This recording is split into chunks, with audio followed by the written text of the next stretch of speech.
Hello everyone. Welcome to today's video. I'm so excited you're here. Let's jump into another fun and exciting story. Make sure to stay till the end. My name is Sarah, and I want to tell you about how I moved to London when I was 20. Ever since I was a little girl, I dreamed of living in a big city. I used to read stories and watch movies about places like New York, Paris, and London. And I always imagined myself walking down busy streets, surrounded by tall buildings and bright lights. But I lived in a small village, far away from those places. My home was quiet, with small houses and familiar faces. Most people in my village never left. They were happy with their simple lives. But I wanted something more. When I turned 20, I finally decided to move to London. It was exciting, but also scary because there was one big problem. I didn't know how to speak English. I could say a few words like hello and goodbye, but I couldn't hold a conversation. I knew that would make things difficult, but I was determined. I thought to myself, I'll learn once I get there. I still remember the night before I left. My family and I sat at the dinner table discussing my move. My parents were worried, but also wanted me to follow my dreams. My mom said, "Sarah, we know it's going to be hard, but we believe in you. You've always been brave." My dad nodded in agreement, though I could see the concern in his eyes. That night, I barely slept. I kept thinking about what life would be like in London. Would I make friends? How would I get around if I didn't speak the language? What if people weren't kind to me? But I kept telling myself that everything would be okay. I was ready for this adventure. The day of my flight arrived quickly.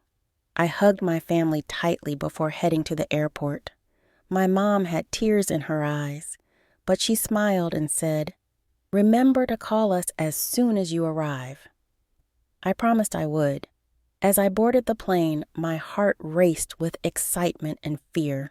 The flight to London felt long, but I couldn't sleep. I kept looking out the window, thinking about what was waiting for me on the other side. When the plane finally landed, I felt a mixture of emotions. I was thrilled to be in London, but at the same time, everything felt so big and unfamiliar. The airport was crowded with people, all speaking English. I stood there, trying to understand what was being said around me, but I couldn't make sense of most of it. I had written down the address of my new apartment and handed it to a taxi driver. He asked me something in English, but I didn't understand, so I just smiled and nodded.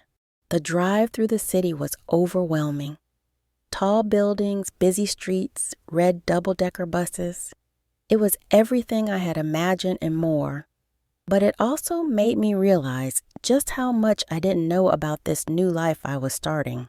When I arrived at my apartment, I was relieved to find that it was just as cozy as the pictures had shown. It wasn't big, but it was perfect for me.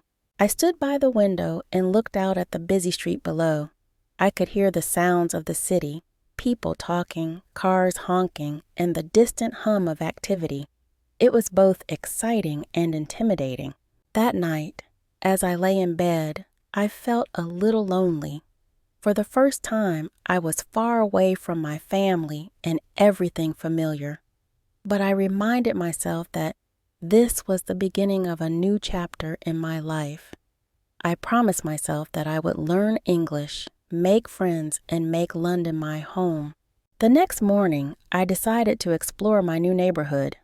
I wanted to see what London was really like, beyond the view from my window. I walked around looking at the shops, the people, and the tall buildings. Everything felt new and exciting. But there was one big challenge. I didn't understand anything people were saying. I stopped at a small coffee shop. The menu was in English, and I couldn't read most of it. I pointed at a picture of a cup of coffee, hoping the barista would understand what I wanted. Luckily, he smiled and nodded. As I sat there drinking my coffee, I felt a mix of excitement and frustration. I loved being in London. but I felt so out of place without being able to speak the language. A few minutes later, a girl around my age came over to me and said something in English. I froze for a moment, not sure what to say. She smiled and asked, "Are you new here?" I could understand that much, so I nodded and said, "Yes." Her name was Emma, and she was kind enough to sit down and talk with me. Well, mostly she talked, and I listened, trying to catch the words I knew. After a few minutes, Emma realized that I didn't speak much English. Instead of leaving, she asked if I wanted help learning. I couldn't believe it. Someone offered to help me on my first day in the city. I said, "Yes, please." That's how Emma became my first friend in London. With Emma's help, I found an English class nearby. I was nervous about going to my first class, but I knew it was something I had to do if I wanted to build a life here. The class was full of people from different countries, all trying to learn English just like me. On the first day, the teacher spoke only in English. I didn't understand most of what she was saying, but I tried my best to follow along. Every day, I went to class and learned new words. It wasn't easy.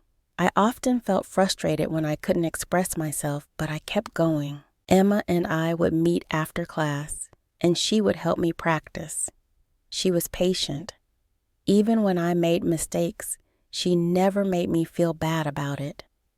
Slowly, I started to pick up more and more words. At night, I would write down everything I had learned that day and repeat the words over and over again. I wanted to get better as quickly as possible. I knew that if I wanted to live in London and be part of the community, I needed to be able to communicate. As I started to learn more English, I felt braver about exploring the city. London is huge, with so many things to see and do. I visited parks, museums, and famous landmarks like Big Ben and the London Eye. Everywhere I went, I tried to practice my English, even if it was just asking for directions or ordering food. One day, while I was exploring, I got completely lost. I had no idea where I was, and I didn't know how to ask for help.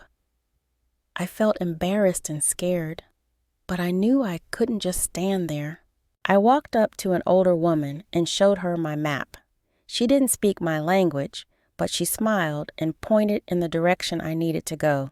It was a small moment, but it reminded me that even when things are hard, there's always a way to figure them out. After a few months of living in London, I felt more comfortable with my English. I wasn't perfect, but I could hold basic conversations. I decided it was time to find a job. I wanted to work in a place where I could practice my English even more, so I started looking for jobs at cafes, shops, and small businesses. I applied to many places, but it wasn't easy.